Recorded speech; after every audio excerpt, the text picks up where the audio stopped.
Bien, bonsoir. Donc, je vais me présenter avant tout. Donc, je suis Frédéric Brossier, je suis directeur adjoint sur l'Institut national de jeunes sourds de Paris, qui est juste à côté. On est voisins. Établissement qui est moins ancien, moins vieux que le vôtre. Nous, on a ouvert nos portes à l'Institut. Juste au lendemain de la Révolution française, c'était le premier établissement spécialisé pour jeunes sourds. Pour presque dire que c'est une école qui a ouvert pour les sourds avant une école pour les entendants, parce qu'il a fallu attendre la loi Ferry beaucoup plus tard pour que nous puissions être scolarisés gratuitement. Eh bien, les jeunes sourds ont eu la chance d'avoir un établissement plus d'un siècle plus tôt. Voilà. Alors, avant de commencer, on va quand même faire un petit tour de... On est venu en grand nombre, et vous voyez qu'il y a quand même des spécificités qui vont un petit peu illustrer la façon dont on va vous expliquer ce que c'est que la surdité dans tous ses aspects polymorphes. Mais je vais laisser la parole à Axel dans un premier temps pour se présenter. Bonjour à tous, est-ce que vous m'entendez bien? Axel Franconi, je suis chef de projet InfoSens. InfoSens, on en parlera ensuite. C'est une structure d'expertise et d'appui qui a été lancée par l'Institut national des jeunes sourds, qui regroupe aussi la région Île-de-France, la Fédération hospitalière de France et la Fondation pour l'audition. Et on travaille pour une meilleure accessibilité, une meilleure inclusion des personnes sourdes dans la société. On y reviendra, mais par exemple, quand vous prenez le métro au quotidien, lorsqu'il y a une panne, un arrêt, toutes les annonces sont faites à l'oral et qui ne sont pas accessibles pour les personnes sourdes. Donc on essaie au quotidien d'accompagner l'acteur privé et l'acteur public à une plus grande accessibilité pour les personnes sourdes. Parce que la surdité est invisible, on y reviendra aussi. Je vais laisser la parole à Françoise qui est en train de coder. Je vais avancer le micro. Merci. Merci, ça marche pas.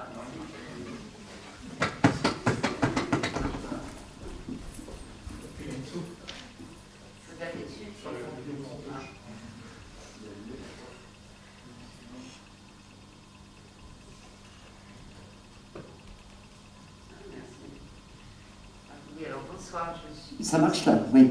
Je suis Françoise Laroche, orthophoniste et codeur LPC à l'Institut national des jeunes sourds et je travaille également comme personne ressource au sein d'InfoSens. Et ce soir, je vais transmettre quelques-uns de nos propos à Laetitia qui va se présenter maintenant. Oui, bonjour, je suis Laetitia Mounouri, je suis sourde profonde de naissance et donc je comprends le français grâce au LSPC, de ce que vient de faire Françoise. Et j'ai intégré l'équipe d'InfoSens depuis le 1er avril. Donc je suis contente de témoigner devant vous. Et n'hésitez pas à me reprendre si vous ne me comprenez pas. Merci. Et on va être rejoint par une autre personne sourde qui travaille aussi à l'Institut national, mais qui n'a pas le même profil linguistique que Laetitia, puisque Sandy Sabaté, est lui sur une modalité qu'on appelle la langue des signes française en l'occurrence. Donc c'est sur ces aspects-là que c'est important de comprendre justement les diverses formes de la surdité, compte tenu du fait que des sourds choisissent soit la langue des signes, ou soit le français oral LPC. Voilà. Donc on va commencer. Peut-être avant de vous faire une explication, puisque vous n'êtes pas très nombreux, donc on peut très bien être dans l'interaction. Lorsque je parle de surdité, ça renvoie à quoi dans vos représentations? En dehors de vos grands-mères ou vos grands-pères qui commencent à avoir du mal à comprendre quand vous leur parlez, mais sinon, est-ce que ça renvoie à des représentations assez précises? Même si ce sont des a priori, c'est pas grave, ce qui est intéressant, c'est de voir justement comment on pourra corriger tout ça. Surdité.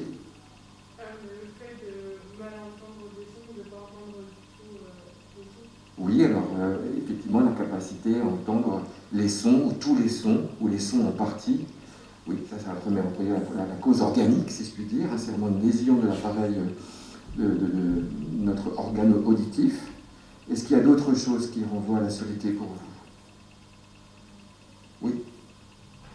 Oui.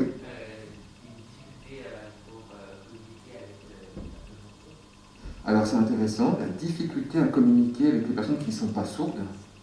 Là, oui, c'est intéressant parce que être sourd, il y a une incidence directe, notamment sur ce qu'on appelle les sourds congénitaux, les sourds de naissance, une incidence directe sur la production orale. C'est pour ça qu'à une époque, on disait sourd-muet. Alors c'est plus du tout l'expression qu'il faut utiliser. Ça, c'est au XIXe siècle. On pensait que la surdité s'accompagnait forcément d'une muquité. Le mot de mutité, être muet, ça renvoie à quelque chose qui est quand même très péjoratif, qu'on n'utilise plus maintenant, parce que la mutité, ça renvoie à l'état d'animalité et qui ne correspond forcément pas à un sujet sourd. Alors maintenant, on dit personne sourde ou malentendante, mais on ne parle plus de sourd-muet. Mais ça, c'est un facteur qui est très intéressant qu'on va aborder, c'est la communication, effectivement. Est-ce qu'il y avait d'autres choses aussi? Donc il y a quand même des représentations intéressantes, oui. Alors oui, il est vrai que depuis quelque temps, c'est quelque chose qui est très médiatisé. À la télévision, vous voyez beaucoup maintenant des interprètes en langue des signes, notamment dans le cadre de la crise du Covid, il y a quelque chose là qui s'est passé qu'on voyait rarement avant, et maintenant on voit à chaque fois, chaque discours officiel est directement interprété en langue des signes. Est-ce que vous pensez que Françoise qui est là fait la langue des signes ou pas? Non. Donc déjà vous avez compris qu'il y avait plusieurs modes de communication. Alors il est vrai, actuellement, la surdité, on l'entend de plus en plus, sourd égale langue des signes. Eh bien ce n'est pas forcément vrai. D'autres choses? Bon, vous avez quand même pas mal d'éléments.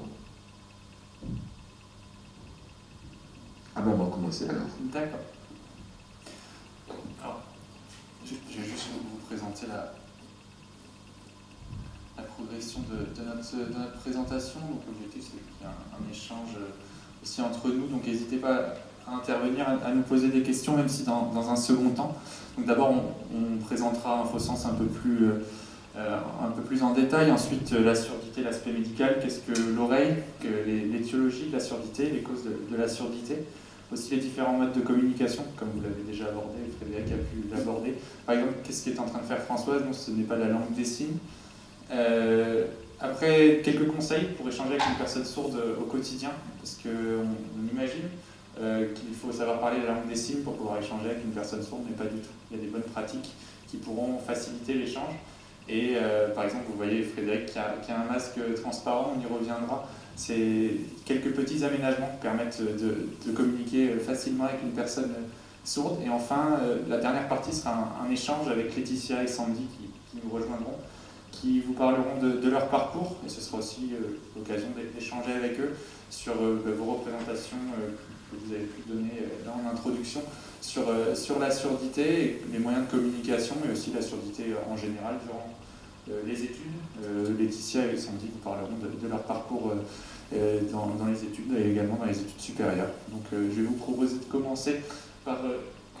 J'ai déjà abordé, mais InfoSens, donc nous on intervient, donc on est un service public, on intervient avec la région Île-de-France, la Fédération hospitalière de France, qui est une fédération, je n'ai pas précisé, qui regroupe tous les établissements de santé publics et les établissements médico-sociaux publics.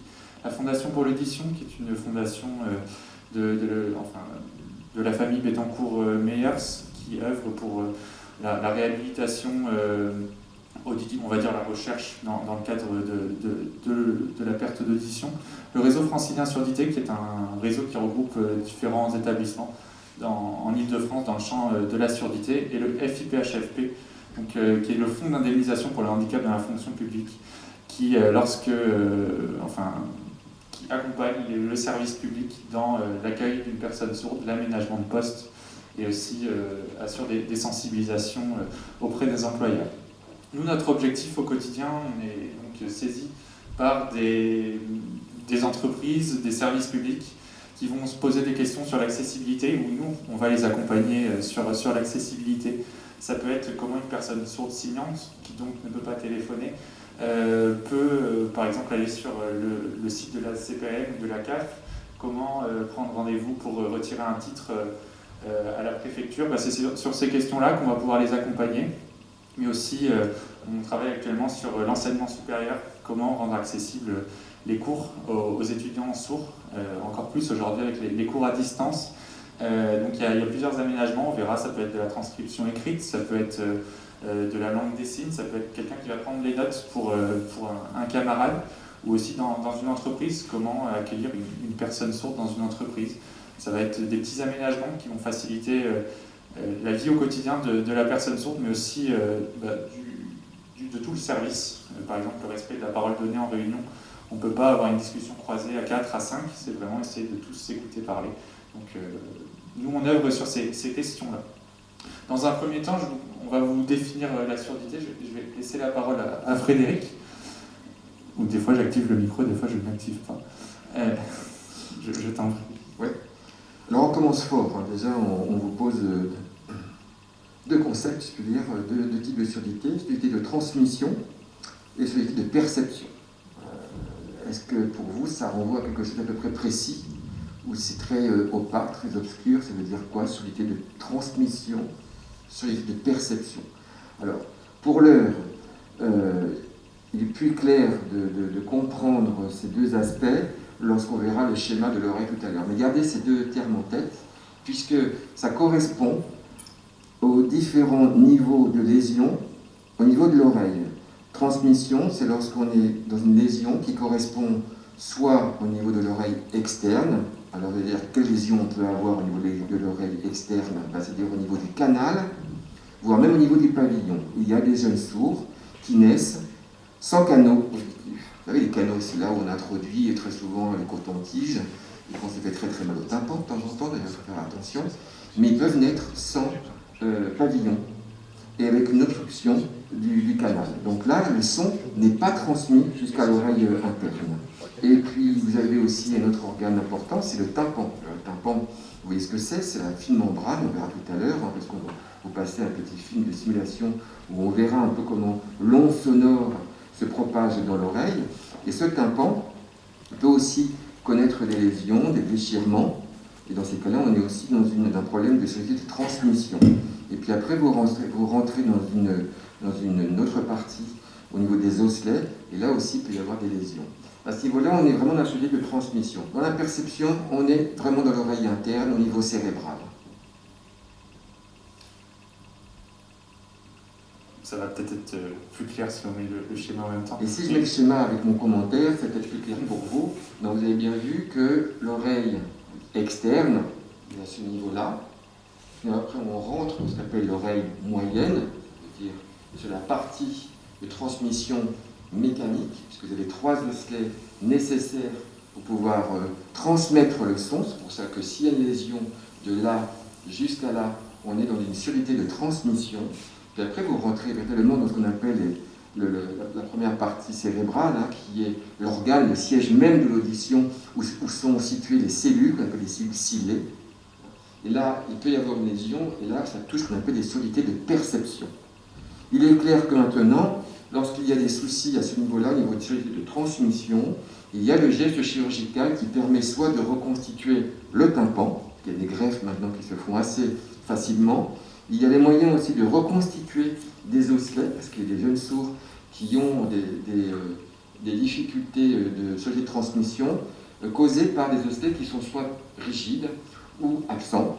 Et donc on peut reconstituer la chaîne des osselets, qui sont les 3 importants, qu'on appelle l'étrier, le dernier, qui permet justement de transmettre à l'intérieur de la cochlée les sons. Alors on est vraiment sur une voie aérienne, bien sûr, qui percute le tympan, qui forcément très sensible à le tympan. C'est vraiment une fine membrane qui va effectivement agir sur les osselets, donc une transmission mécanique à ce niveau-là, pour rentrer après dans une transmission hydraulique et derrière, puisqu'on est vraiment là au niveau des nerfs, hein, avec une transmission électrique. Après, ça rentre dans le cerveau, qui a un autre souci, c'est aussi comprendre les messages. Maintenant, on est sur la cognition, on est sur la capacité à comprendre le message. Parce qu'il y a une autre surdité qu'on ne va pas évoquer qui existe, qu'on appelle les surdités centrales. Ça veut dire que l'organe fonctionne très très bien. Il n'y a aucun souci. Cochlée, osselet, tout ça c'est parfait. Au niveau de l'envoi, au niveau des nerfs auditifs, pas de souci. En revanche, il y a un problème, c'est au niveau du cerveau. Des lésions qui peuvent être à un niveau supra. Ce que je veux dire par là, c'est qu'il peut y avoir des lésions neurologiques où la personne entend très bien, mais ne comprend pas ce qu'on lui dit. Et ça, ce n'est pas un problème d'oreille, on appelle les surdités centrales, c'est plutôt un problème d'intégration du message de la langue orale. On a quelques jeunes sourds qui ont cette difficulté-là. Ça veut dire qu'ils entendent, mais ils sont incapables de mettre du sens sur ce qu'ils entendent. Ça va? Vous avez des questions là-dessus? On continue? On continue. On va y revenir de toute façon avec une petite vidéo. Juste une question, vous estimez à combien de personnes qui souffrent de problèmes auditifs en France, à votre avis? Combien?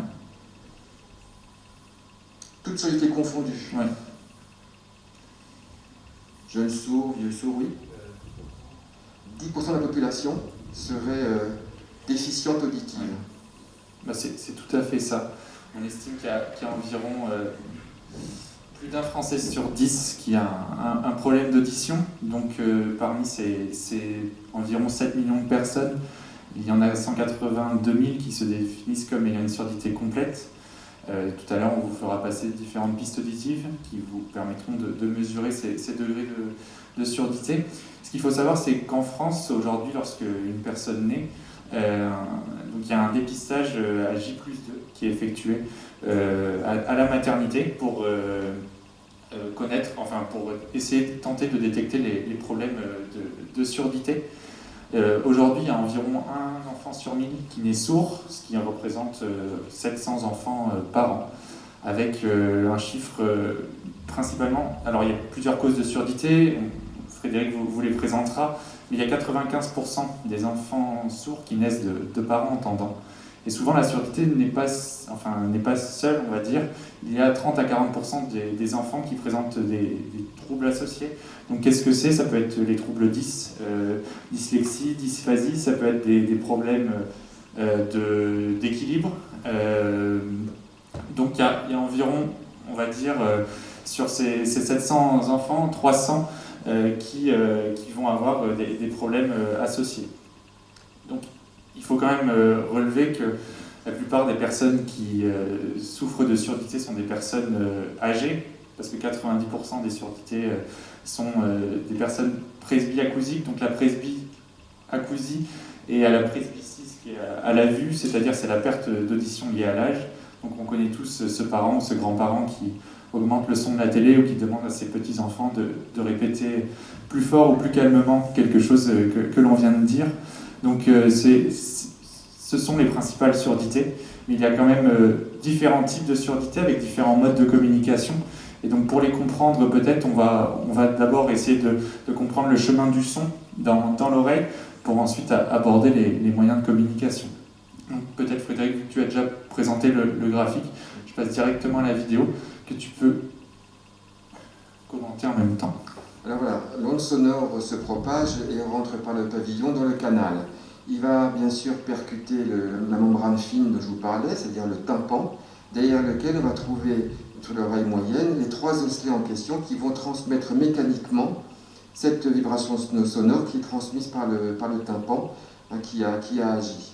Et là, on rentre dans l'oreille interne via l'étrier qui actionne un mouvement hydraulique à l'intérieur de cet organe qu'on appelle la cochlée. La cochlée, c'est vraiment un tout petit organe qui est aussi petit qu'une tête d'épingle, à l'intérieur de laquelle on trouve ces cellules qui sont d'ordre neurologique. C'est important que je le dise parce que comme toutes les cellules neurologiques, elles ne se remplacent pas. Ça veut dire que quand elles meurent définitivement, on ne peut jamais en retrouver.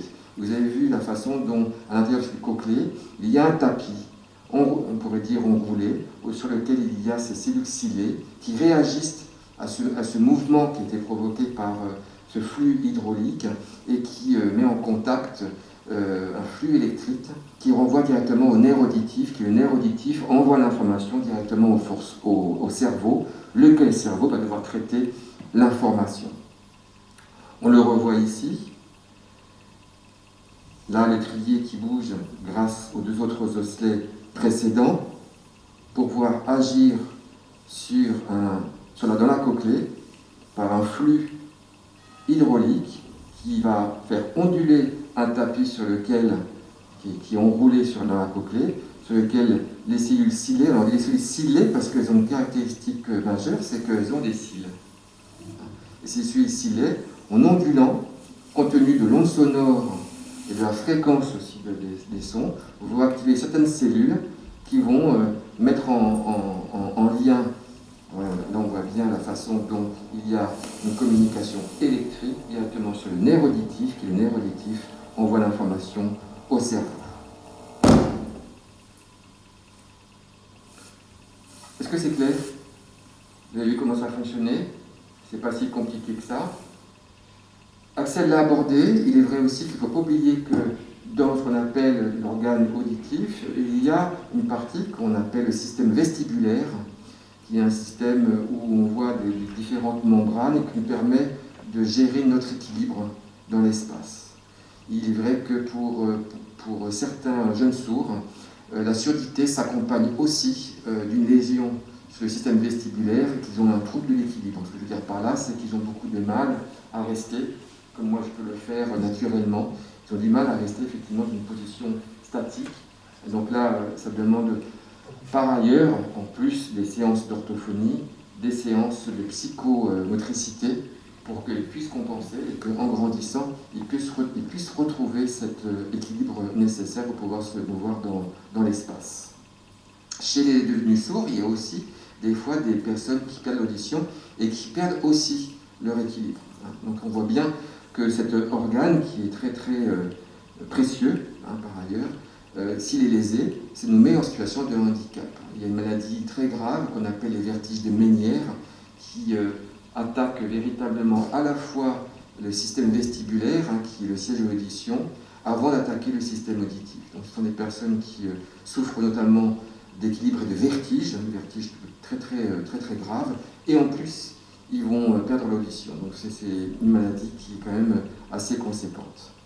Alors sur l'ensemble des surdités, vous avez vu un peu comment ça fonctionnait, comment elle se propage dans l'oreille et comment elle est transmise jusqu'au cerveau. Lorsqu'on parle de surdité, il y a une classification.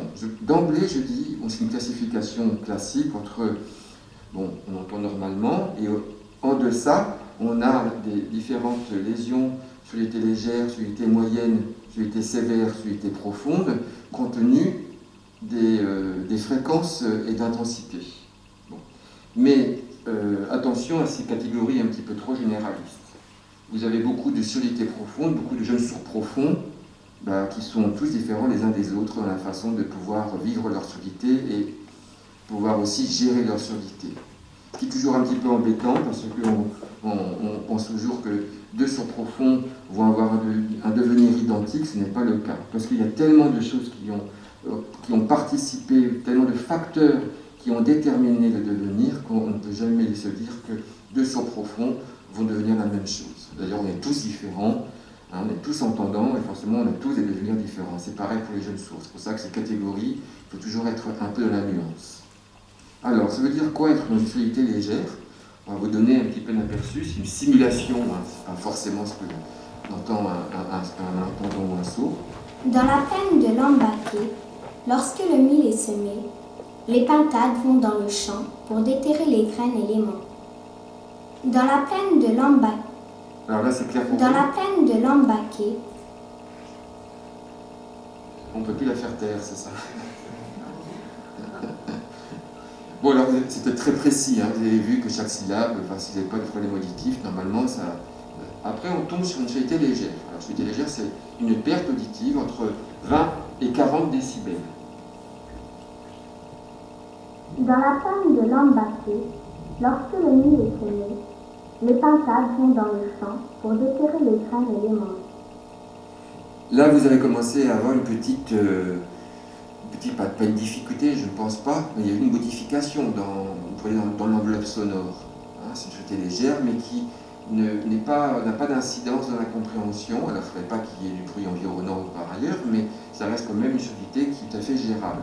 Est-ce que vous avez repéré la distinction entre la première phrase, nettement entendue, et la seconde? Est-ce que vous pouvez analyser le changement qui est opéré? Qu'est-ce qui s'est modifié?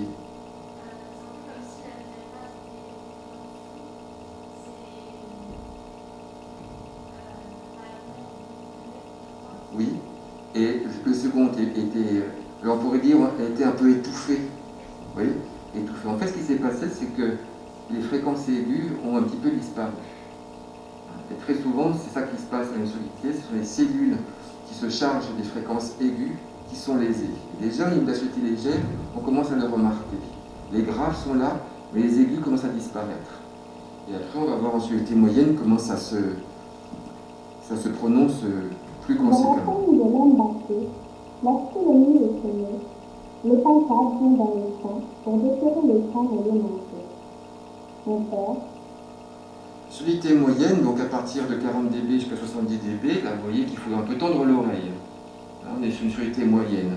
On est, là, on commence à rentrer quand même dans la difficulté. On a des jeunes sourds qui sont des solidités moyennes et pour lesquels il y a quand même déjà une incidence sur ce qu'on appelle la boucle phonatoire. Ça veut dire que je n'entends pas tout et que je peux me tromper, je peux prendre un mot pour un autre et puis y avoir des incidences plus ou moins graves. Alors, on peut imaginer aussi que ces moyennes, elles sont appareillées et qu'on peut relever. Donc, certains d'entre eux, d'ailleurs, bien appareillés, recouvrent comme une audition à peu près normale.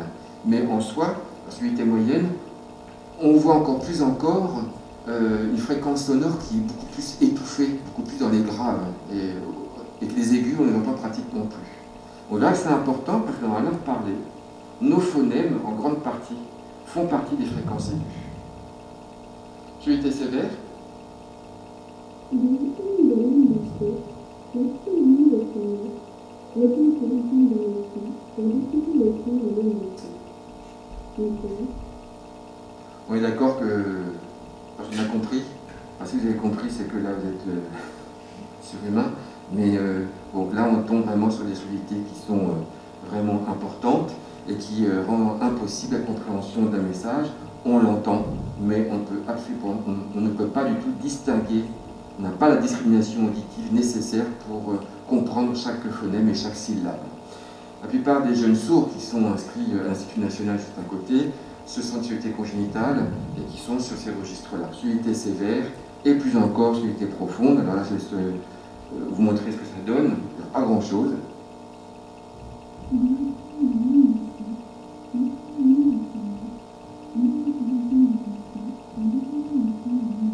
Voilà, bon, c'est simple.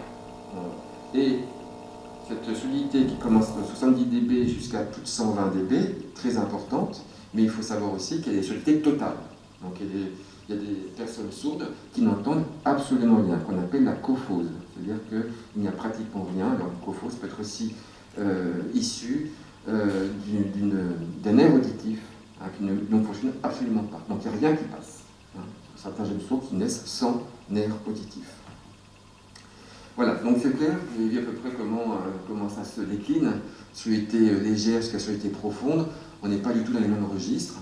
Il est certain que quand on commence à avoir des grosses difficultés dans la solidité, quand on aborde la solidité sévère et tout qui plus est la solidité profonde. Et il faut bien distinguer, bien sûr, les solidités de naissance des solidités acquises, qu'on appelle les devenus sourds. Est-ce que vous sentez pourquoi il y a une différence entre les deux ? Oui ? Non ? Pour vous, c'est pareil ? Oui ? Oui ?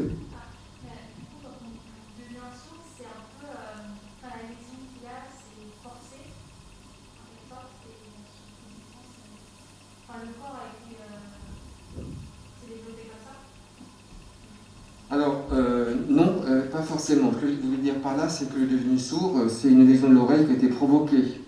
Un accident, ça peut être le cas.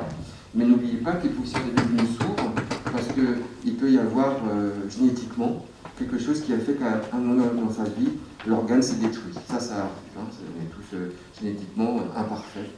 Et donc, il y a certaines personnes qui, à l'âge de 30 ans, tombent sourds parce que génétiquement, c'était programmé ainsi. Mais non, la différence ne se situe pas à ce niveau-là. Au fond, peut-être pour prendre des questions, c'est plus difficile de parler. exactement. Voilà. La différence est là. Demain, si je deviens sourd, enfin, je touche du bois, si demain je deviens sourd, je n'aurai pas perdu mon capital linguistique. Je n'aurai pas perdu mon capital phonatoire. J'aurai des grosses difficultés pour entendre et comprendre, mais je n'aurai pas de difficulté pour produire. Même si la voix peut un peu se déformer, parce que, on va appeler ça la boucle audiophonatoire, ça veut dire la régulation, ce que je dis, ce que j'entends, ce que les autres disent et ce que j'entends, c'est ça qui me permet un petit peu de réguler cette boucle audiophonatoire qui me met en équilibre. Le problème des enfants qui naissent sourds, c'est qu'ils n'ont pas cette boucle audiophonatoire. Ils ne peuvent pas produire ce qu'ils n'ont pas entendu. C'est naturel. Donc il y a ça, c'est ce facteur-là qui différencie bien les devenus sourds des solidités de naissance, c'est que les surdités congénitales de naissance posent un problème d'acquisition, hein, d'appropriation de la langue orale. C'est clair? Ça va? Très bien. On va faire un peu de prévention, puisque vous êtes quelques-uns là, contre ce roue après pour communiquer auprès de vos camarades. C'est un mal moderne, si je puis dire. C'est que la jeunesse, enfin nous était un peu pareil, on avait des appareils pires que les autres, parce qu'on avait des Walkman qui nous crachaient dans les oreilles, mais c'est quand même un sacré risque, hein, si vous malmenez vos oreilles, comme nous les a malmenées aussi à notre époque, et ça a des incidences avec l'âge, avec des surdités précoces. Alors, ça veut dire quoi, c'est exposer l'oreille à des traumatismes sonores. Tout à l'heure, je vous ai montré par rapport aux surdités légères, aux surdités profondes, la façon dont ça pouvait se mesurer compte tenu des décibels, ça veut dire la mesure de l'onde sonore.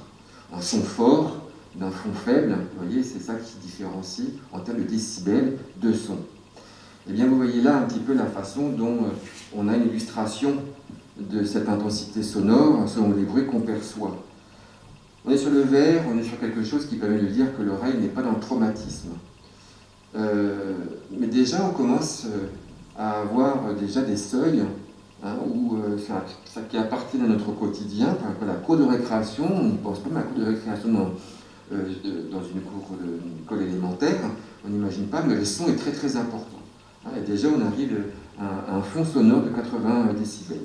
En dessous, vous voyez la façon dont aspirateur, lave-linge, 60-70 dB, et ainsi de suite, comment on est dans un confort auditif, voyez, où l'oreille ne souffre pas.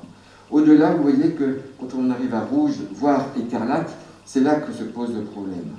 Et vous avez bien sûr la perceuse, tronçonneuse, ce sont des éléments très très importants sur tout ce qu'on appelle en médecine du travail de prévention. Hein, toujours imaginez que ces gens qui travaillent avec des appareils qui sont extrêmement bruyants, il faut toujours qu'ils se protègent par des casques de leurs oreilles. S'ils ne le font pas, ça veut dire qu'ils mettent constamment leurs oreilles sur la zone rouge. Le traumatisme sonore se met à répétition et que ce sera forcément des gens qui vont commencer à avoir des problèmes auditifs très tôt. Et puis vous avez, alors qui plus est, le marteau-piqueur, les coups de fusil, les avions au décollage, hein, 130 dB, alors là c'est forcé. Hein. On voit bien sur les tarmacs, hein, les aéroports, que les gens qui dirigent les avions, ils sont forcément avec des grosses protections auditives. Il en va bien sûr de la survie de leurs oreilles. Et alors c'est là que je voulais un petit peu attirer votre attention, c'est que les baladeurs, très souvent, ils se situent quand même dans une zone un petit peu critique. Mais on peut dire que si c'est critique, pourquoi c'est en vente, hein? 70 dB, c'est pas si grave que ça, entre 70 et 100. C'est pas tant le fait que vous mettez le volume sonore très fort, c'est surtout que vous puissiez vous dire que vous pouvez l'écouter trop longtemps ou trop fréquemment. C'est ces trois facteurs-là qui sont déterminants. C'est le volume sonore, la fréquence et la durée. C'est pour ça qu'il y a toujours à avoir en tête ces données qui sont intéressantes et qui permettent de voir justement jusqu'où on peut avoir des dégâts irréversibles dans la façon d'utiliser les iPods ou les casques qui envoient de la musique. Et vous voyez qu'on peut avoir des incidences très graves, puisqu'on peut avoir des pertes auditives très très importantes à la longue lorsque vous êtes dans un usage abusif, à raison de 8 heures par jour de casque. Vous êtes effectivement là soumis à des risques de pertes auditives assez précoces, jusqu'à 80 dB. Est-ce que ça va? Ça vous parle un petit peu, ce genre de prévention? Donc voilà, vraiment, si vous ne voulez pas vous retrouver avec des appareils auditifs à 35 ans, soyez vigilants là-dessus. On n'a pas précisé, mais enfin, on a tous un capital auditif. Et toute personne à partir de 25 ans commence à perdre une partie de son capital auditif. Mais la perte est infraclinique, c'est-à-dire qu'elle ne se voit pas. Mais au fur et à mesure, elle va être de plus en plus forte en fonction des parcours de vie et de la sollicitation de nos oreilles. Si jamais on la sollicite trop, on va perdre... enfin, ce capital auditif va baisser et ces pertes seront irréversibles. Donc maintenant, on va parler un petit peu de l'appareillage. Peut-être, Frédéric, tu peux commencer. Françoise conclura sur ce sujet-là. Alors l'appareillage auditif. Alors la plupart des devenus sourds, si je puis dire, c'est vrai, c'est un peu leur salut, c'est pouvoir compter sur un appareillage unilatéral ou bilatéral si les deux oreilles sont atteintes. Vous avez dû les voir, ce sont maintenant des appareillages auditifs qui sont de plus en plus discrets. C'est tout petit, on n'imagine pas. Moi, j'ai encore connu l'époque où c'était vraiment le sonotone avec la grosse boîte sur le ventre et puis deux fils qui reliaient aux oreilles. Ce n'est plus le cas. Ce sont maintenant des appareillages qui sont très discrets. Vous voyez jusqu'où on peut aller. On appelle des intraconques, c'est vraiment dans le canal.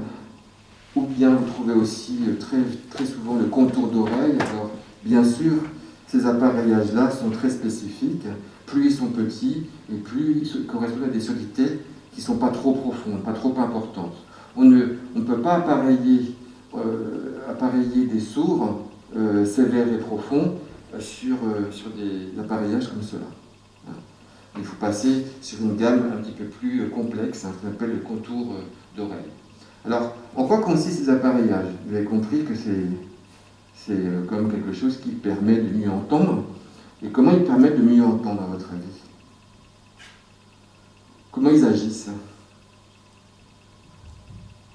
Oui? Oui, eh bien, c'est tellement ça. Ils amplifient le son. Alors, on n'a pas d'audiogramme sous les yeux, là. Si, je ne sais pas. Non, on n'a pas d'audiogramme. Alors, il est vrai que les surdité, elles ne sont pas sur l'ensemble des fréquences. Quand on voit des audiogrammes, vous savez ce que c'est qu'un audiogramme? Ça veut dire qu'on envoie des sons à différentes fréquences, du plus grave jusqu'au plus aigu. Et quand on voit un petit peu en termes de volume, c'est-à-dire décibels et hertz, on voit la façon dont il y a des réponses ou pas de réponses. Les surdités, on voit très très souvent, tout à l'heure je vous l'ai dit, on voit des chutes conséquentes sur les fréquences aiguës. Alors les appareillages, vous avez raison, ils vont amplifier. Il ne faut pas tout amplifier. Ça, c'était les vieux appareillages, qu'on appelait les appareillages analogiques. Ça veut dire qu'ils amplifiaient les sons qui étaient à peu près bien perçus, de la même manière qu'ils amplifiaient les autres sons, les aigus en l'occurrence, au même niveau. C'est pour ça que d'ailleurs les premiers appareillages étaient extrêmement difficiles, parce que les sons, notamment graves ou médians, étaient traumatisants, et que c'était très inconfortable pour la plupart des sourds d'avoir des appareillages qui ne faisaient pas la différence selon les fréquences des sons envoyés.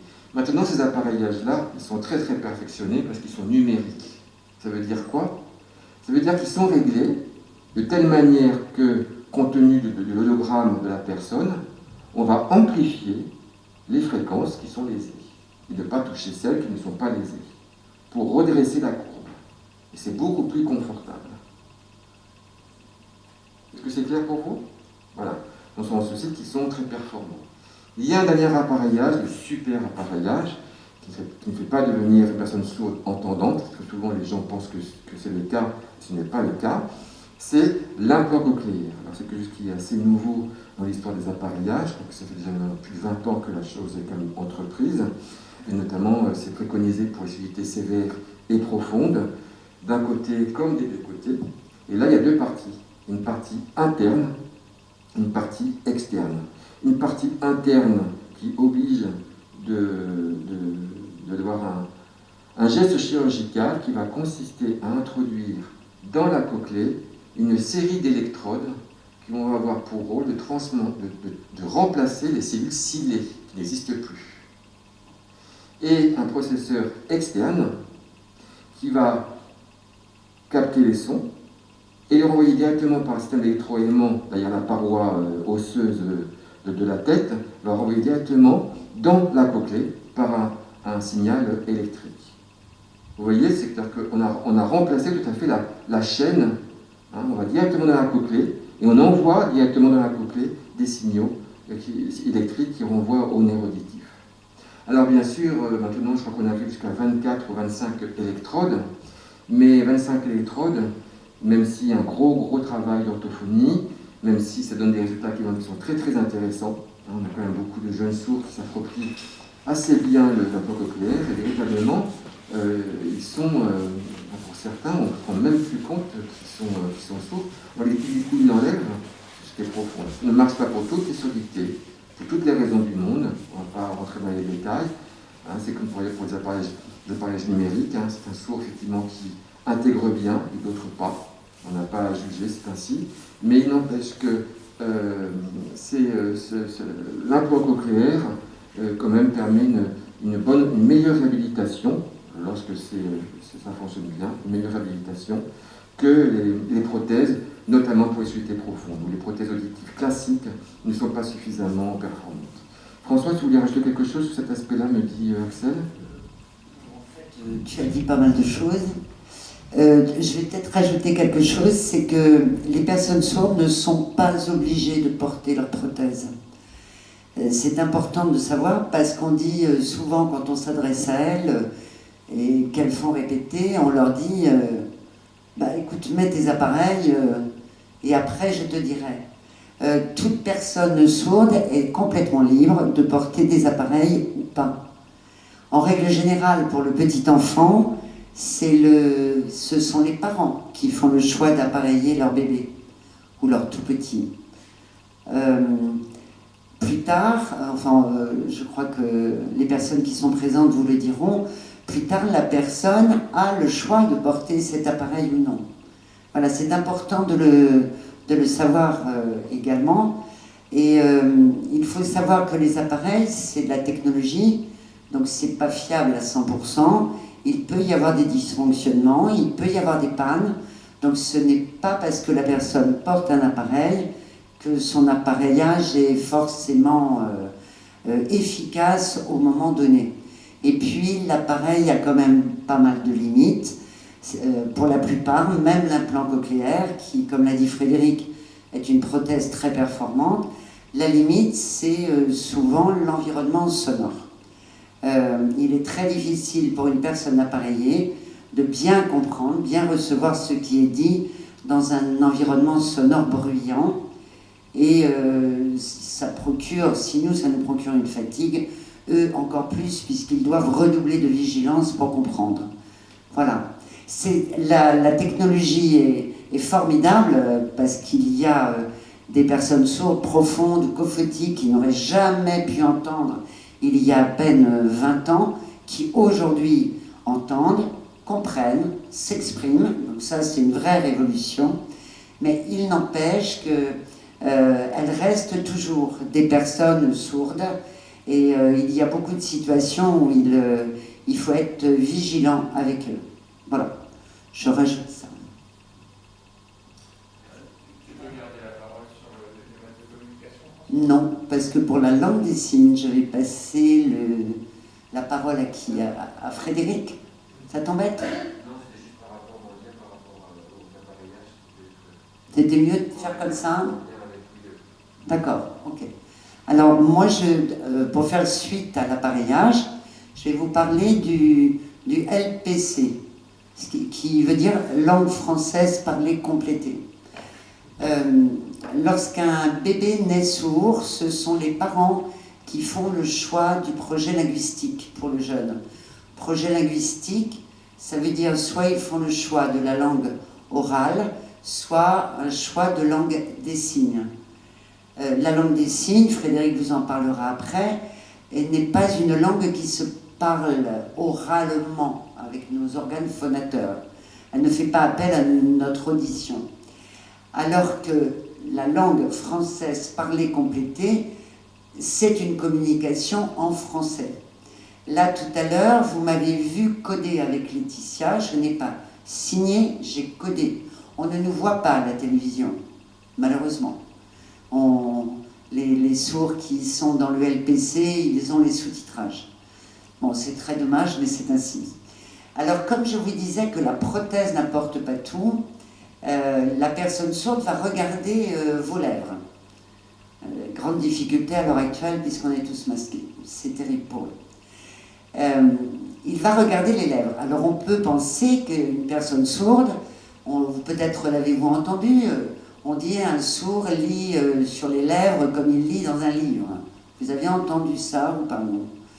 Non, jamais. Et en fin de compte, c'est extrêmement difficile de lire sur les lèvres. Vous vous amuserez vous-même à faire cet exercice. une lecture sur les lèvres sans voix, vous verrez là.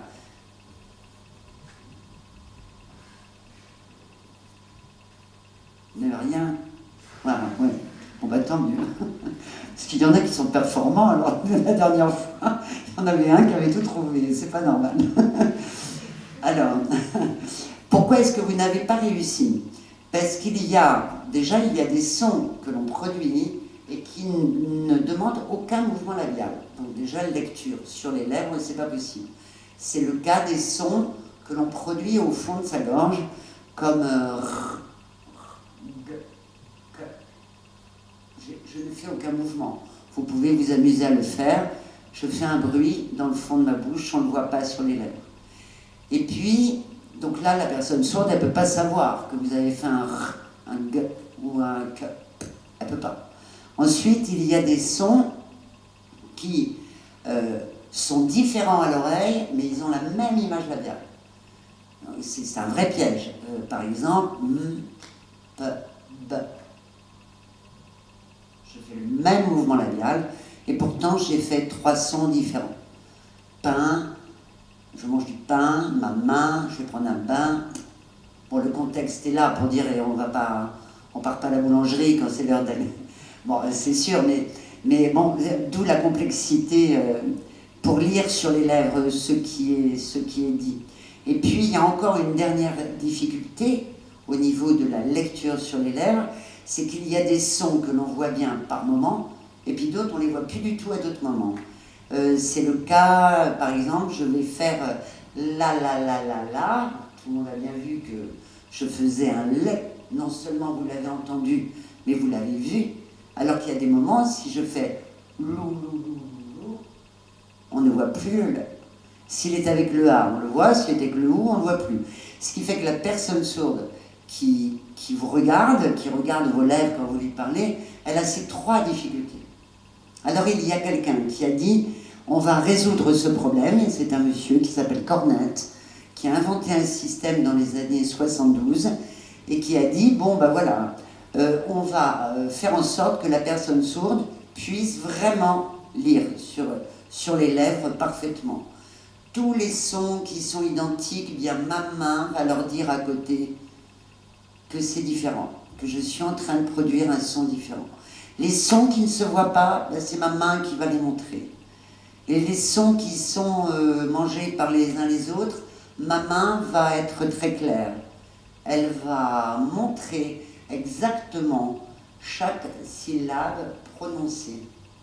Je peux le faire avec de la voix, donc la personne lit sur les lèvres, et avec son appareil peut compléter, voilà, soit je... Et là,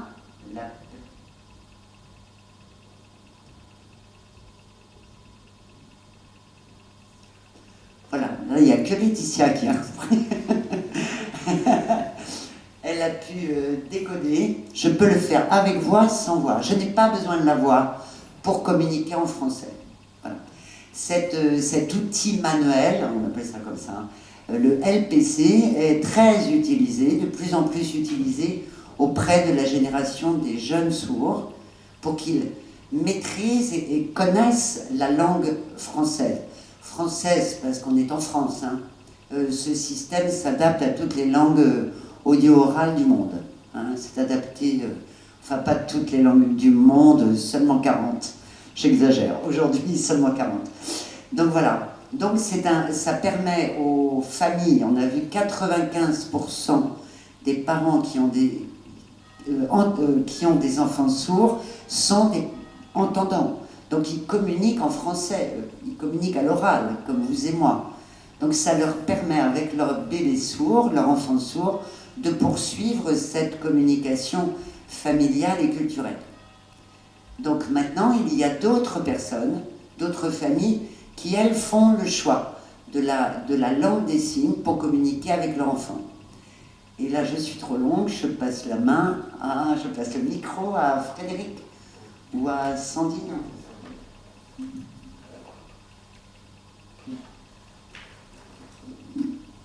Alors du coup... Comment il fait, Sandy? Voilà, je change de rôle. Je vais faire l'interprète. Et moi, je vais coder à Laetitia. Alors c'est moi qui parle, hein, mais c'est en fait c'est Sandy qui s'exprime. Je suis neutre, je ne fais que réciter ce qu'il dit. Il n'y a pas de confusion. C'est pas ma parole, c'est la sienne que je prête. Bien. Bonjour et merci Frédéric de traduire pour moi. Et effectivement, là je vous parle un petit peu de quelque chose qui est différent de ce que disait Françoise juste avant, compte tenu du LPC, la LSF, langue. Attention, c'est pas langage, hein. C'est langue des signes française. Française, c'est clair. C'est-à-dire que c'est une langue maintenant qui est sur le territoire national. Alors il y a bien sûr dans cette langue des règles de syntaxe, du vocabulaire, une organisation qui fait que c'est vraiment maintenant une langue reconnue. Il y a des règles grammaticales qu'il faut absolument respecter, comme toutes les langues. Alors bien sûr, ça veut dire que la langue des signes c'est simple, hein. Il y a un signe, un mot, un signe, un mot, un signe, un mot, hop, c'est clair, je connais la langue des signes. Ah non, c'est pas suffisant, la langue des signes, elle a quand même une organisation beaucoup plus complexe que ça. Alors vous avez compris que LSF, le F français, ça voulait dire que la langue des signes n'est pas une langue internationale. Puisque je vous parle de la langue des signes français, ça veut dire qu'il y a d'autres lignes, d'autres langues, pardon, comme LSI, langue des signes italienne, langue des signes américaine, etc., etc. Chaque langue, chaque pays a maintenant sa propre langue des signes. Alors ce n'est pas une langue universelle, on l'a bien compris. Il faut quand même savoir qu'il y a un socle structural, un socle grammatical qui est identique dans toutes ces langues. Ce qui diffère, c'est le lexique, hein, ce qu'on appelle les signes arbitraires. Mais je peux vous dire très facilement, un sourd marocain et un sourd français qui se rencontrent, ils font abstraction des signes standards et ils rentrent dans une communication qui leur permet l'intercompréhension parce qu'ils sont capables de rentrer dans ce socle commun structural des langues des signes.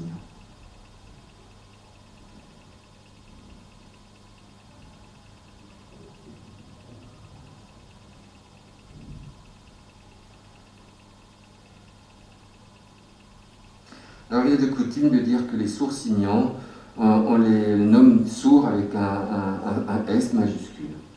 Un S majuscule compte tenu du fait qu'on considère qu'ils font partie d'une communauté, qu'ils défendent une culture, qu'ils ont une langue, et ça se fait qu'ils revendiquent une identité forte, hein, de sourd avec un S majuscule.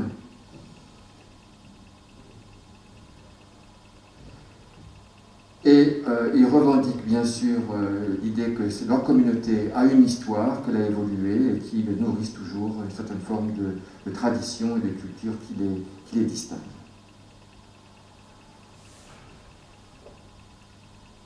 Si je reviens un petit peu dans l'histoire, ça veut dire d'où vient cette communauté des sourds, tout compte fait. C'est-à-dire que les personnes sourdes, elles ont toujours existé. Hein. On va dire que même à la préhistoire, il y avait forcément des personnes qui ne pouvaient pas entendre, qui étaient sourdes. Voilà. Les scientifiques sont absolument sûrs de ça.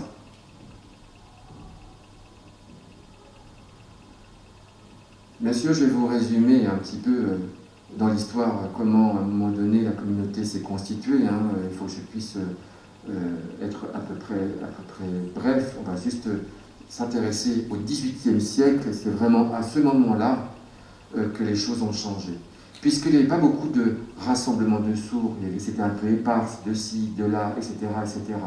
Mais en fait, c'est compte tenu de la façon dont une personne, qui s'appelle l'abbé Lépée, a été le premier à faire des rassemblements. C'est lui qui a créé la première école qui a rassemblé les sourds.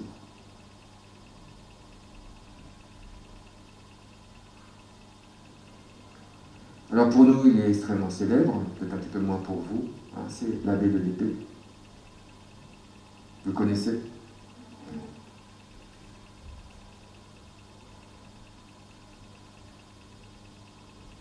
Vous avez là, je pense que vous avez dû peut-être passer la rue de l'abbé de l'épée, qui est justement, qui longe l'Institut national.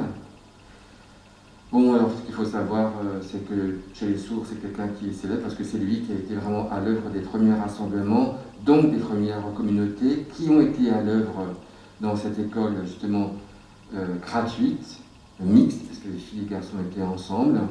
Et c'est lui le premier qui a permis à cette communauté de développer un mode de communication beaucoup plus structuré qu'avant, et qui a permis justement de l'émancipation de la communauté, de leur culture et de la langue. C'est en 1760 que cette première école a été créée par l'abbé de l'Épée. C'est à ce moment-là que la communauté a commencé un petit peu à se constituer. C'est par les élèves eux-mêmes, par ce rassemblement scolaire, que les choses ont pu se faire.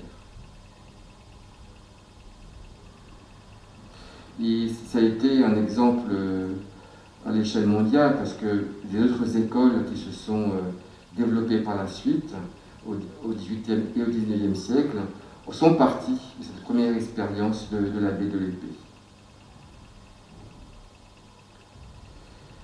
Ce qu'il faut savoir, c'est que les langues des signes, elles existaient de ci, de là, sur tout le territoire, dans chaque établissement scolaire pour sourds. Les sourds ne se rencontraient pas.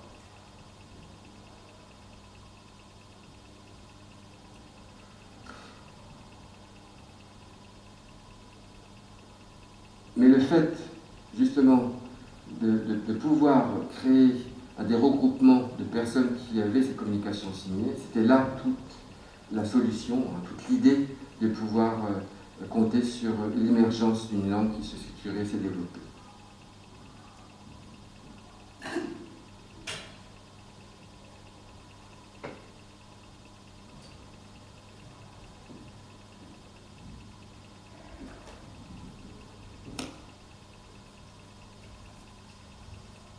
Voilà, c'est ainsi que la langue des signes, petit à petit, a pu se développer et sortir aussi des murs de l'institution. Elle n'est pas du tout artificielle, il faut être clair, c'est une langue. Elle répond à un besoin de la communauté, à un moment donné où, bien sûr, les sourds eux-mêmes avaient besoin de s'exprimer. Donc la langue des signes est quelque chose qu'il faut appréhender, compte tenu du fait qu'elle appartient à cette communauté et à la culture et à la façon dont ils revendiquent, parfois violemment, cette appartenance. Je veux que vous ayez vraiment en conscience du fait que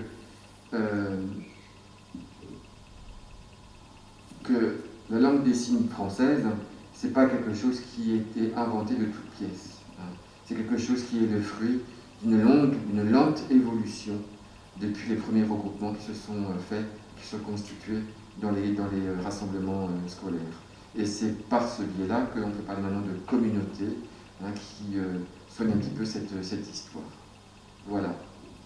On pourra aller beaucoup plus loin dans l'explication, mais je crois que c'est suffisant. N'est-ce pas, Axel ?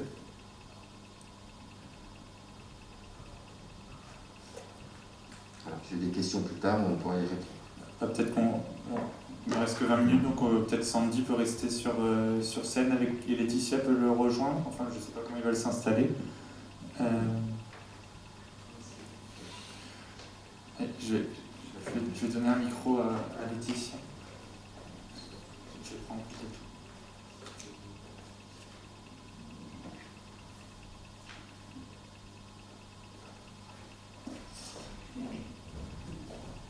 Alors, peut-être que dans un premier temps, ils peuvent expliquer leur parcours. Oui, alors, je pense que c'est bien que Laetitia ait un micro, parce que... Oui, mais elle voulait que Sandy parle. C'est Sandy, mais Sandy n'a pas besoin de micro.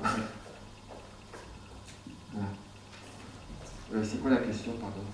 La vie au quotidien, c'est ça ? Le parcours, oui. Alors, la question, c'est quel est le parcours de vie, notamment de Sandy, par rapport à son profil linguistique. Alors moi, je peux témoigner effectivement de mon parcours. Il est très simple. Vous me voyez, je signe, je suis un sourd signant. Mon parcours était celui-ci depuis que je suis enfant. Si je reviens un petit peu en arrière, il faut savoir que je suis né entendant, et je suis rapidement tombé sourd. J'avais 6 mois ou 7 mois, qui correspond pratiquement à une surdité congénitale. J'ai eu une maladie grave, qui était la méningite, qui m'a détruit l'organe auditif. Mes parents ne connaissaient rien à la surdité, ils ne connaissaient rien au monde des sourds par ailleurs. Ils se sont beaucoup documentés, ils ont été vraiment chercher toute l'information qui était liée à la surdité, les modes de communication qui existaient, le LPC, la langue des signes. En fait, ils n'ont pas fait de choix me concernant. Ils ont préféré me laisser évoluer à la fois dans le français oral LPC et dans la langue des signes, pour voir si plus tard je devais me déterminer dans un choix plutôt que dans un autre.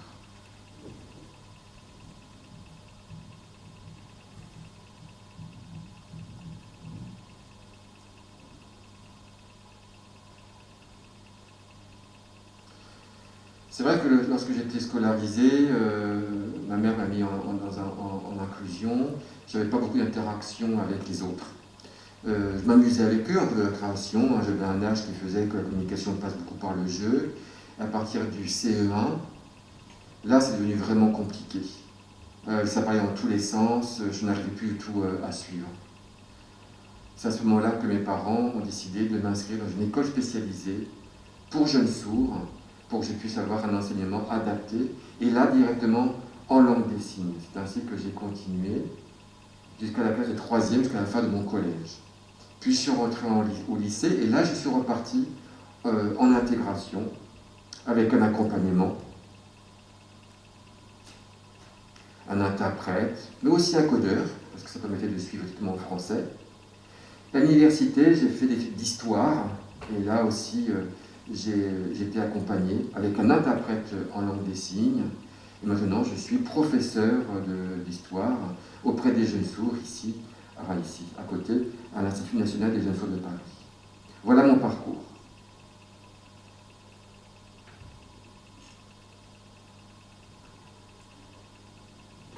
Laetitia? Bon, je me permets de baisser le masque. En fait, je suis Laetitia, donc je vous ai dit tout à l'heure, c'est que je suis sourde profonde de naissance. Et en fait, bon, j'ai un frère entendant qui est plus grand et puis une petite sœur sourde. Et c'est comme ça, enfin, mes parents, ils ont su que j'étais sourde quand j'avais 16 mois.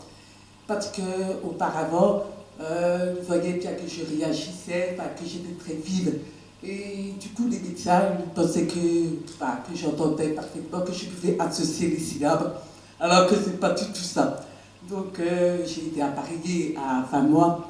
Et ensuite, j'habitais dans l'Oise, donc, et une orthophoniste devait nous prendre en charge, ma soeur et moi. Mais on était trop sourdes et trop jeunes.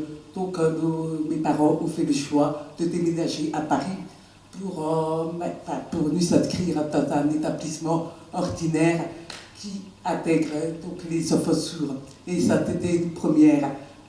Donc, grâce au LSPC, comme Françoise vous a expliqué, c'est là que j'ai pu suivre la scolarité, donc jusqu'à mes études supérieures. Et il faut savoir que le fait de parler, ça demande beaucoup d'efforts. Pour une personne sourde, pour moi maintenant, je ne me rends même plus compte. Bon, parfois, je peux avoir des émotions et tout, ça peut modifier la voix, mais c'est vrai que ça demande beaucoup de travail en orthophonie. Donc j'ai fait beaucoup d'orthophonie jusqu'à l'âge de 20 ans. Et j'ai fait beaucoup de soutien scolaire pour rattraper, parce que parfois il n'y avait pas de codeur donc, pendant les cours. Et donc il fallait donc, tout reprendre, donc c'était quand même beaucoup de travail à la maison. Et donc à l'école, ça s'est super bien passé parce que les maîtresses et les élèves étaient sensibilisés. Donc ils apprenaient à coder. Et j'ai même retrouvé des anciens camarades, 20 ans après, pour me dire qu'ils n'ont pas oublié de coder. Et que ça leur a permis de s'ouvrir face au monde. Il y en a même qui sont devenus orthophonistes. Donc ça les a quand même touchés. Et ça c'est super. C'est pour ça que je trouve que c'est important de sensibiliser dès la maternelle sur les différents handicaps. Je ne parle pas que de la surdité. Mais il faut savoir que la surdité, c'est un handicap partagé, puisque tout dépend après, si la personne entendante ne comprend pas la personne sourde, ça peut être problématique, mais il y a toujours des solutions. Croyez, donc écrire, utiliser le portable, il y a maintenant les transcriptions écrites. Donc maintenant, c'est vrai que c'est beaucoup plus facile. Et puis aussi avec Internet, ça a beaucoup changé la vie des personnes sourdes. Parce qu'il faut savoir que moi j'avais connu le Minitel, donc pas le Minitel rose quand même, je précise, mais j'ai vu le Minitel et c'était le seul moyen de communication avec le fax. Donc, et j'ai connu le premier portable quand j'avais 16 ans. Donc vous voyez, et ça a beaucoup changé avec les SMS. Et puis donc j'ai continué donc, dans mon parcours scolaire au sein d'un collège où il y avait quelques sourds. Et je peux dire que c'était très important de ne pas être seul, puisque comme ça, je n'arrivais pas à comprendre tout ce qui se disait donc, dans les récrés avec les camarades. Quand il y avait beaucoup d'échanges, c'était parfois difficile. Et j'avoue que par moments, j'ai quand même rencontré des obstacles, mais ça a donné la force quelque part, le fait de me battre donc en permanence. Enfin, je peux dire que tout est possible, que finalement, les sourds ne sont pas muets, que nous, samedi, on est très bavards, donc, comme vous l'avez constaté. Et c'est vrai que plus j'avançais dans les études, plus c'était difficile, parce qu'il y avait de plus en plus de cours, de plus en plus de profs. Il y avait certains profs qui n'étaient pas sensibilisés, qui me mettaient par exemple au fond de la classe avec la codeuse, parce qu'ils ne voulaient pas que ça dérange, que ça perturbe la classe. Mais moi, j'avais besoin d'être devant, et pour la codeuse, pour le confort de l'oreille, pour transmettre les informations. Et à un moment donné, j'ai dû changer de lycée. Donc j'ai fait un bac technologique. Et je voulais m'inscrire dans un lycée. Et ça a été refusé parce que, soi-disant, je n'avais pas de deuxième langue vivante. Il faut savoir, à l'époque, on ne voulait pas que les sourds soient trop cherchés, parce qu'il ne faut pas oublier, avec l'orthophonie, le soutien scolaire, on n'avait pas le droit d'apprendre une deuxième langue et pas de musique. Et je peux vous dire que, franchement, la musique, c'est possible, parce qu'on peut percevoir avec les vibrations, avec le son. Moi, des amis m'ont rappelé, ils se rappelaient de moi, l'oreille collée au baffle. Tellement, je peux dire que j'aimais bien danser, donc même la patrie était super pour les percussions. Enfin, bref, j'ai quand même réussi à aller à faire une école de commerce. Donc, et c'est vrai qu'il fallait toujours trouver des solutions, parce que je n'avais pas toujours un codeur avec moi. Donc, il y avait, c'est pour ça que j'insiste sur la solidarité des étudiants. Un étudiant, il venait me voir pour me passer les notes. Et ça, c'était un super allié dans les études supérieures. Et c'est pour ça que c'est important pour moi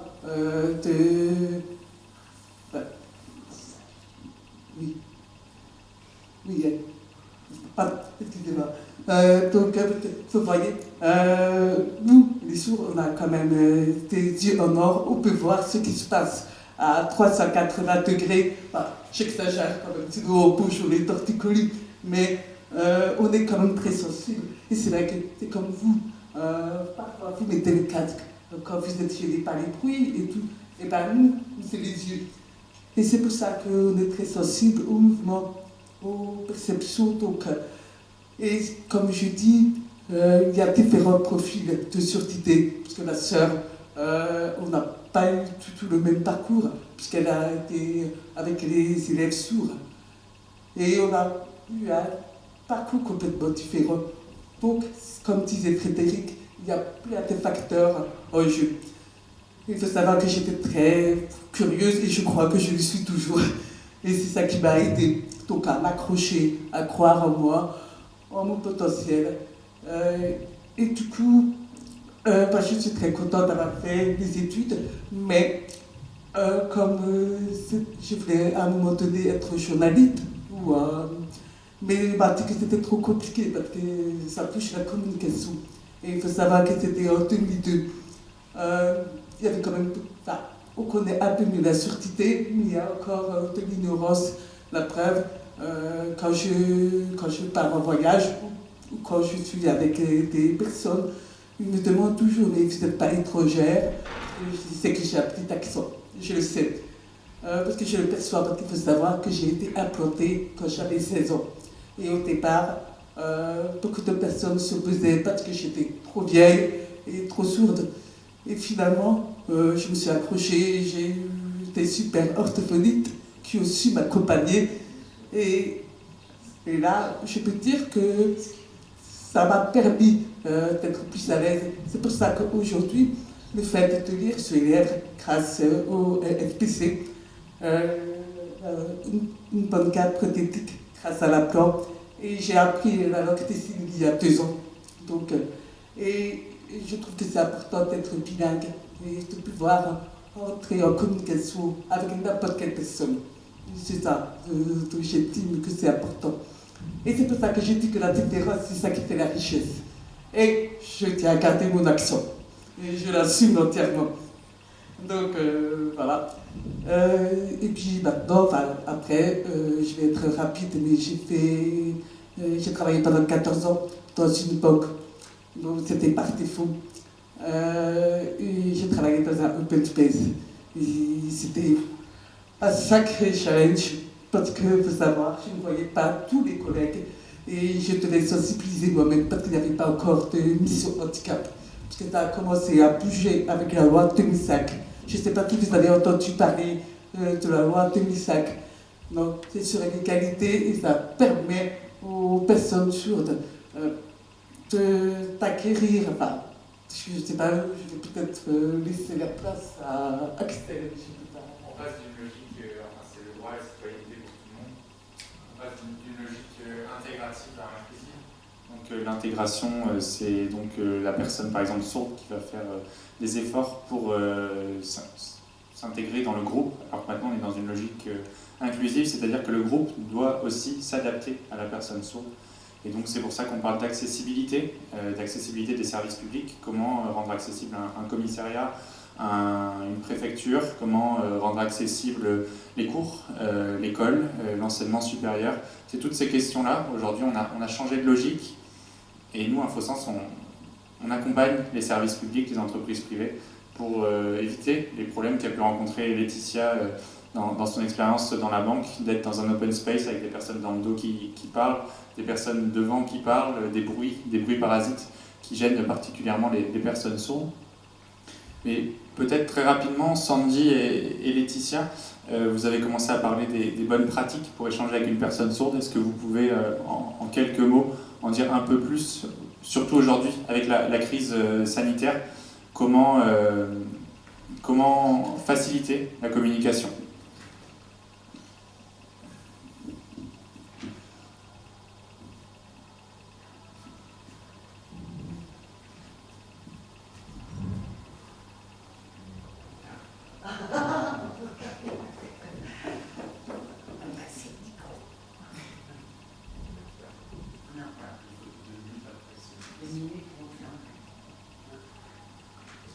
Donc, bon, moi je suis compris, je suis dans une communication signée, on a des signes. Bien sûr, je suis bien conscient du fait qu'il y a très peu de personnes chez les entendants qui ont ce mode de communication. Comme l'a dit Laetitia, je me sers beaucoup, comme elle, par l'écrit, par le SMS. La communication en direct avec une personne présente des grosses limites pour moi. D'autant plus actuellement avec ce problème de la Covid et du masque qui s'impose. Même en langue des signes, on pourrait dire que ce n'est pas très nécessaire, la lecture labiale, et bien si. Parce qu'en langue des signes, il y a quand même tout le corps qui participe, et notamment les expressions faciales, qui quand elles sont dissimulées, c'est très compliqué de suivre les propos. Comme disait Laetitia, la technologie nous a beaucoup aidé pour pouvoir tirer profit de l'accessibilité. La téléphonie, par exemple, pour nous, avec des centres relais qui permettent maintenant de pouvoir téléphoner sans trop de difficulté à des personnes entendantes, les SMS bien sûr, et d'autres biais par lesquels vraiment je suis content de faire partie d'une génération où c'est beaucoup plus simple que celle d'avant.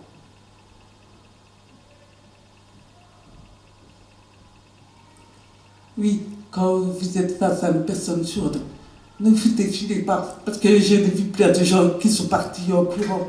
Donc, regardez bien la personne sourde. Assurez-vous si elle comprend bien.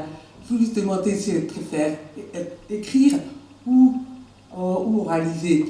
Donc, il ne faut pas hésiter, ne pas être à contre-jour, avoir une bonne lumière. Moi, je fuis les salons où il n'y a pas de lumière. Donc, c'est important. Donc, l'éclairage et aussi ne pas hésiter à répéter, à reprendre d'autres termes. Et puis aussi, je demande, parce que c'est vrai qu'il y a des personnes sourdes qui peuvent avoir une voix, qui m'aide, pour moi, j'aime pas dire ça, mais bizarre. Et il y a parfois des gens qui réagissent, qu'il faut comment tout. C'est déstabilisant pour la personne sourde, parce que c'est déjà un effort considérable de parler, puisque ce n'est pas naturel, puisque moi, je n'ai jamais entendu. Donc, il faut s'assurer et que ça soit partagé dans les deux sens. J'incite. Et puis, moi, franchement, j'ai fait de très belles rencontres avec des personnes sourdes, entendantes, avec tout le monde, du moment qu'il y a le respect et l'empathie et le partage. Voilà. Est-ce que vous avez des questions? N'hésitez pas. Voilà. Oui.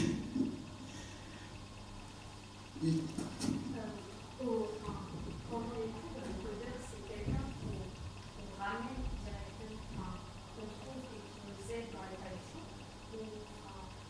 Enfin, c'est quelqu'un qui est déjà présent dans l'établissement et qui aide un codeur. Tu as entendu, Françoise? J'ai entendu, est-ce que pour vous, vous posez la question de savoir où on trouve-t-on un codeur? Est-ce qu'il est salarié dans un établissement scolaire et qu'il est là pour accompagner les élèves? C'est ça que vous voulez dire? C'est quelqu'un que le sourd lui-même, enfin, la famille du sourd doit trouver et demander à l'établissement de l'intégrer dans J'ai compris. Est-ce que la famille, ça aide à aller chercher un codeur? Où est-ce qu'on trouve un codeur? C'est un salarié? Alors en fait, c'est très variable parce que si le jeune sourd est inscrit dans une structure spécialisée type INJS, d'où nous venons tous, alors c'est la structure elle-même qui envoie sur le lieu d'inclusion scolaire de l'élève sourd une partie de son personnel. Des codeurs, des interprètes en langue des signes, il y a aussi des psychologues, des éducateurs. Mais si l'enfant n'est pas inscrit dans une structure spécialisée, comme ça a été le cas pour Sandy quand il était jeune, ses parents l'ont dû l'inscrire dans l'école de quartier, alors c'est aux parents eux-mêmes de trouver un codeur ou un interprète. Est-ce que l'établissement scolaire peut refuser qu'une personne, qu'un accompagnant spécialisé intervienne dans les cours? Je ne pense pas que la loi le permette. Je n'ai pas vu d'établissement scolaire refusé. J'ai vu des enseignants le refuser dans leur classe. C'est très compliqué. Mais je crois que c'était vrai peut-être dans ma génération, hein, où l'inclusion ne se faisait pas tant que ça. La salle de classe était un lieu fermé, quasiment une chapelle, hein, à part l'inspecteur qui venait une fois tous les 2 ans, personne n'entrait dans une salle de classe. Donc là, l'état d'esprit a beaucoup changé. Hein. Donc aujourd'hui, j'espère que ça ne se produit nulle part. Hein, les classes sont ouvertes et en plus, tous les autres élèves sont informés. Est-ce que vous avez des camarades sourds dans cet établissement? Pas du tout.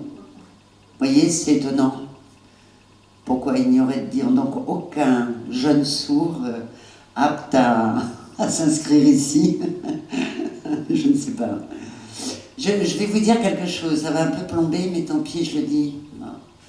Oui, c'est pas une belle conclusion. Non, mais il y aura peut-être d'autres questions. Bon, je peux le dire puisque vous parlez de ça. Il y a quelques années, j'accompagnais une jeune étudiante sourde en classe prépa. C'était une excellente élève, hyper brillante, une sourde profonde. Hein. Donc elle était dans la communication en français codé. Elle n'était pas dans la langue des signes, enfin peu importe. Nous étions plusieurs codeurs à intervenir pendant tous les cours. Et vous savez comment ça se passe, à la fin de l'année, pour passer en deuxième année, tout le monde n'y passe pas, il y a un concours. Ouais. Ça commence à devenir méchant. Et donc, il y a des élèves, ça je vous le dis, parce que, merci pour votre question, il y a des élèves qui ont commencé à penser que les codeurs, ou les interprètes, accompagnaient l'élève sourd et lui donnaient plus d'informations que l'enseignant, voire même des solutions lors des évaluations et des examens. Donc ils ont commencé à envoyer des mails à cette étudiante en lui disant « c'est normal que tu y arrives, toi t'es aidé », pas sympa, hein. Alors que nous, on a une déontologie, on ne fait que répéter, transmettre ce que l'enseignant et les autres élèves disent. À aucun moment, on ne donne plus. Vous voyez ? Et c'était très méchant de leur part, à tel point qu'elle a même reçu des mails d'injures, où on lui a carrément dit qu'elle était une erreur de la nature. Ce qui est hallucinant, ça ne vous arrivera jamais, hein, ça je le sais, mais vous voyez jusqu'où la nature humaine peut aller. Ce qui fait que cette jeune fille, il y a seulement 10 ans de ça, cette jeune fille a tout arrêté. Évidemment, elle a quitté, elle s'est inscrite dans une autre école, et là elle a pu poursuivre ses études très brillamment. Mais il y a eu comme une incompréhension chez ces jeunes, tellement stressés par leur propre réussite, vous voyez, qu'ils ont utilisé des personnes extérieures, en fait, au contexte pour éliminer... ouais, c'est bizarre, hein. On n'est pas très beaux, nous, des fois, les humains, mais enfin... Tout ça pour vous dire que codeurs et interprètes, on est d'une neutralité totale. On accompagne même les gens, les étudiants, dans leur passation d'examens nationaux. Et à aucun moment, évidemment, on ne donne les solutions, d'ailleurs on ne connaît pas la plupart du temps. Et c'est la même chose quand on accompagne les personnes sourdes dans les tribunaux, dont parlait Axel tout à l'heure, évidemment, ou dans des consultations médicales. Évidemment, on ne jure pas un secret professionnel, hein, mais on a quand même une déontologie de base. Bon, sachez-le, parce que vous, dans votre vie, vous aurez plein de situations où vous verrez des personnes sourdes accompagnées. Hein, voilà. Est-ce qu'il y a d'autres questions? Pour qu'on puisse faciliter la communication, vous nous conseillez d'apprendre la fonctionnalité de la LPC ou de la LPC? Frédéric, peut-être répondre? Alors c'est très compliqué de maîtriser la langue des signes. Le LPC c'est un petit peu plus simple. Après, s'engager dans... Enfin, ça peut être une démarche personnelle qui peut être très intéressante, mais peut-être dans un premier temps, c'est des bonnes pratiques. Laetitia les a abordées. Ça peut être déjà, quand vous croisez une personne sourde, c'est vous baissez votre... Bon, c'est un peu embêtant, baissez votre masque, mais mettez-vous à distance. C'est les masques inclusifs, comme en porte Frédéric, qui permettent aux personnes sourdes de voir le visage. Ça peut être aussi de la communication non verbale, de la communication globale. Il ne faut pas hésiter à utiliser ses mains, tout son corps. Actuellement, moi, je suis en train d'apprendre la langue des signes, parce que je travaille avec des personnes sourdes, et les premiers niveaux de langue des signes, c'est plutôt apprendre à débrider son corps, à apprendre à... Enfin, des fois, c'est des gestes tout bêtes, mais je sais pas, par exemple, une manifestation, on peut faire comme ça se comprend assez facilement. Quelqu'un qui râle, quelqu'un qui court, et ça peut quand même permettre une communication. C'est à s'assurer que la personne a compris, ou sinon ne pas hésiter à reformuler, passer par un autre mode de communication. Ça peut être l'écrit. Aujourd'hui, il y a des applications, comme le disait Sandy, où une personne vous pouvez parler et la personne va le voir à l'écrit, à travers des centres relais téléphoniques. Mais si vous voulez vraiment apprendre une langue, alors la langue des signes c'est une langue, le LPC c'est un code, c'est un travail sur le long terme, ça prend de nombreuses années pour la langue des signes. Françoise me dit non, pour le LPC c'est beaucoup plus simple pour le LPC, enfin, il y a des clés qui existent, comme fait François, ce sont des clés autour du visage, et je pense que même avec une démarche personnelle, sur Internet, on peut très facilement comprendre les clés, les maîtriser. Après, c'est de la fluidité autour du visage, réussir à coder aussi vite qu'on ne parle, mais moi je vous conseillerais d'abord d'appliquer des bonnes pratiques dans un premier temps. J'ai vu qu'il y avait une question derrière ensuite. Oui. C'était à propos des changements de ton quand on parle. Par exemple, on fait de l'ironie, quand on change le son de la voix, ça peut changer le sens de la phrase. Ou alors ça peut aider à montrer que c'est du second degré. Et du coup, je me demandais s'il y avait des signes d'école qui montraient ça, ou s'il fallait éviter. Frédéric, je vais te laisser répondre sur le second degré, aussi les expressions en français qui ne sont pas les mêmes en langue des signes. Alors oui, c'est une question qui est intéressante, c'est vraiment les passerelles de langue à langue. On peut trouver ça aussi dans l'humour anglais, on ne comprend pas l'humour anglais, bon, parce que culturellement... voilà. Alors je ne vais pas rentrer dans ce genre de considération, parce qu'ils sont dit plus en parler que moi. Il y a de l'humour en langue des signes que les entendants ne comprennent pas. Ils trouvent ça un peu potache. Et puis l'humour dans la langue française, que les sourds, souvent, sont des jeux de mots. Et là, chez les sourds, ils ne comprennent pas du tout. Les jeux de mots, en plus, qui sont liés des fois à la sonorité. Ça, c'est très difficile pour eux. Alors, il y a aussi, comme vous dites, des fois des malentendus. Lorsqu'on accompagnait des fois des élèves en situation de classe, notamment par un codeur LPC, on a discuté en équipe. Parfois, il y a des expressions comme ça, ce n'est pas l'expression française, mais vous avez l'enseignant qui est en train de faire son cours, et puis à ce coup, il dit non, mais vous avez quel âge? Vous voyez? Et le codeur fait non, mais vous avez quel âge? Là, le sourd, il fait des yeux grands comme ça, il ne voit pas le rapport entre ce qu'il a dit avant et ce qu'il a dit après. Ce qu'il n'avait pas vu, surtout, c'est qu'au fond de la classe, il y avait des gamins qui s'agitaient et que le prof l'avait repéré. Et vous voyez ça? C'est pas contextualisé. Donc c'est des petits moments comme ça où c'est important, quand l'accompagnateur il est là, il dira, il va rajouter le contexte, c'est-à-dire, au fond là, ça va un peu du bruit, c'est pour ça qu'il a dit ça. Mais comme ça, vous, pourquoi vous les entendants, les connecter avec l'ensemble, mais quand vous êtes sourd, et que vous voyez, les suivre avec le labial, qu'on ne veut pas accompagner, qu'il y a cette phrase qui arrive, et là on cherche dans le texte, il dit où cette phrase-là dans le texte, je ne comprends pas pourquoi il dit ça, vous voyez? Rien que ça peut mettre déjà le jeune sourd dans la compréhension. Il a buté là-dessus. Vous avez quel âge? Pourquoi il a dit vous avez quel âge? Vous voyez, ça peut être très très... Alors vous avez raison, les faits de langue, comme on dit, il faut y faire attention.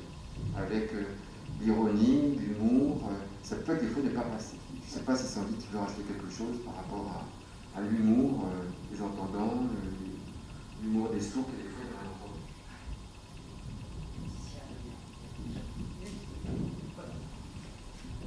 en a. Très bonne question. Il faut savoir que les mots, la parole, ça ne représente pas toute la communication. C'est comme les expressions, le comportement, la posture. Il faut savoir, moi je peux percevoir l'agacement chez l'interlocuteur, même si la personne ne veut pas le montrer. Et ça, on peut très bien dévisager. Parfois, on peut se tromper, parce qu'il peut y avoir des personnes qui peuvent être une posture mais très sérieuse, mais qui peut avoir de l'humour, en fait, de l'ironie. Et c'est vrai que c'est un peu délicat. Mais je peux dire qu'après, c'est une question d'habitude,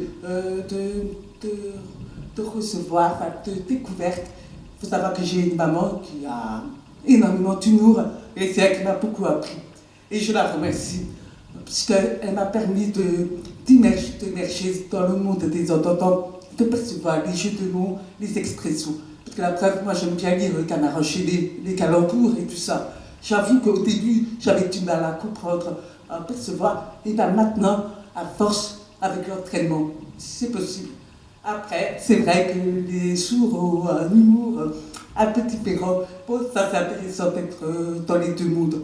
Mais c'est vrai que c'est hyper important, les expressions, de transmettre, parce qu'on est dans un pays où on parle un peu figé, on ne parle pas assez avec les mains, comme en Italie. Enfin, je peux dire que les Italiens, je les aime bien, et les Espagnols aussi. Parce que bon, c'est vrai que c'est beaucoup plus plus agréable parce qu'on a besoin d'être très sensible au visuel. Et voilà. Sandy, je suis tout. Ok. Voilà. D'autres questions?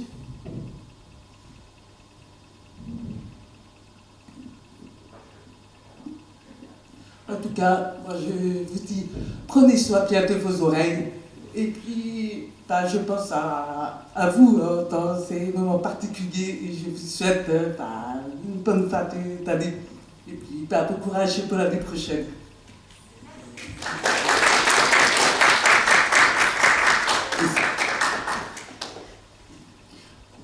On vous remercie pour votre attention. Bonne soirée. Et si vous avez des questions sur l'audition, la surdité, n'hésitez pas à nous contacter infosens@injs-paris.fr ou par téléphone sur le site de l'INJS.